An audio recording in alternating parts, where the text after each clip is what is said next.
আপ্রাণ চেষ্টা করতে হবে এবং ইউরোপ আসতেই হবে। নো মিডল ইস্ট, মিডল ইস্টে কি হবে? কিরে মানুষটা কে রে? মানুষটা কে? আগে তার কাছে আমি পৌঁছাই। জি ভাইয়া, কথা বলা যাবে একটু?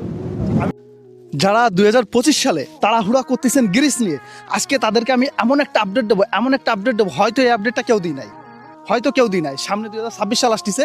যারা 26 সালে পা দেবেন বা 26 সালে আপনার চিন্তা ভাবনা করতেছেন যে গ্রিসে যাওয়ার জন্য, তাদের জন্য একটা বেস্ট একটা আপডেট দেওয়ার জন্য আমি আছি। কিরে মানুষটা কে রে? মানুষটা একটু কে দেখি, একটা সব থেকে ভালো হবে দেখি আমি তার সাথে কথা বলি, কথা বলার পরে আপনাদেরকে আমি আপডেটটা দেবো। যাই হোক, মানুষটাকে আর যদি সব থেকে ভালো হবে যদি এই জায়গার কোনো মানুষের থেকে যদি শুনে আমি যদি আপনাদেরকে জানাই, এটা সব থেকে বেটার হবে।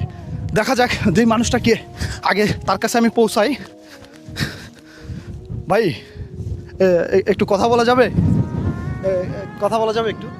জি জি ভাইয়া, কথা বলা যাবে একটু? আমি একটু জানতে চাচ্ছি, আপনি কি এই জায়গা নতুন না পুরানো? আমি পুরাতন, আপনি ব্লগ করেন? জি আমি ব্লগ করি, কিন্তু আমি ওইখান থেকে আমি আসতেছি ভিডিও বানানোর উদ্দেশ্যে। তা ভাবলাম যে আপনার দেখে আমি একটু কথা বলার উদ্দেশ্যে আইছি। তা আপনি কি এখানে থাকেন নাকি অন্য কোথাও থাকেন? না, আমি এখানে থাকি, এই এলাকাতে। আচ্ছা, যাই হোক, আমি একটু ছোটোখাটো একজন ব্লগার। আমি একটু গ্রিসের বিষয়টা নিয়ে আমি একটু নতুন, আমি আমার অডিয়েন্সদেরকে বা যারা গ্রিসে আসার জন্য প্রস্তুত তাদেরকে একটু আপডেট দিতে চাচ্ছি। তো যাই হোক, আপনি যেহেতু এখানে পুরানো, তা আপনি কি একটু এখানে সম্পর্কে একটু বলতে পারবেন? ও আচ্ছা, আমি টুপিটা খুলে ফেলি নাকি? আমি ওইটাই Okay. চাচ্ছিলাম, সমস্যা নাই তো ভাই? ক্যামেরা চালু আছে? না না, সমস্যা নেই। তো ভাই- আপনি আসলে কোন বিষয়ে জানতে চাচ্ছেন আমাকে যদি একটু ক্লিয়ার করে বলতেন, আমি বলতে পারবো। আচ্ছা, আমি জানতে চাচ্ছি যে যারা গ্রিসে 2025 সাল, যেহেতু 26 সাল সামনে আসতেছে, তো তাদের জন্য গ্রিস কেমন হতে পারে? আসলে আমি যতদিন থেকে গ্রিসে অবস্থান করতেছি এই পর্যন্ত আমি যতটুকু দেখলাম, যদি এখন নতুন কেউ আসে গ্রিসে, যদি কেউ আসে, আশা করি ভালো হবে, খারাপ হবে না।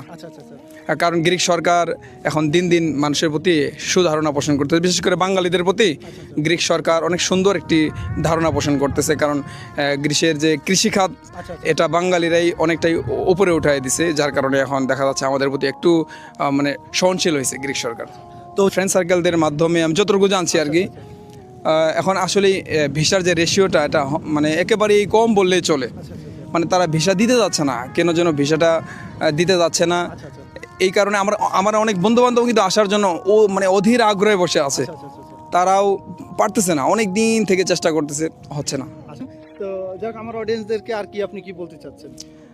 আসলেই আমি আপনার অডিয়েন্সদেরকে যদি কিছু বলতে যাই, আমার ক্ষুদ্র মেধায় আমি কি বলবো, তবে আমি মনে করি যারা জীবনে ভালো কিছু করতে চায় অবশ্যই রিস্ক নিতে হবে এবং সুন্দর একটা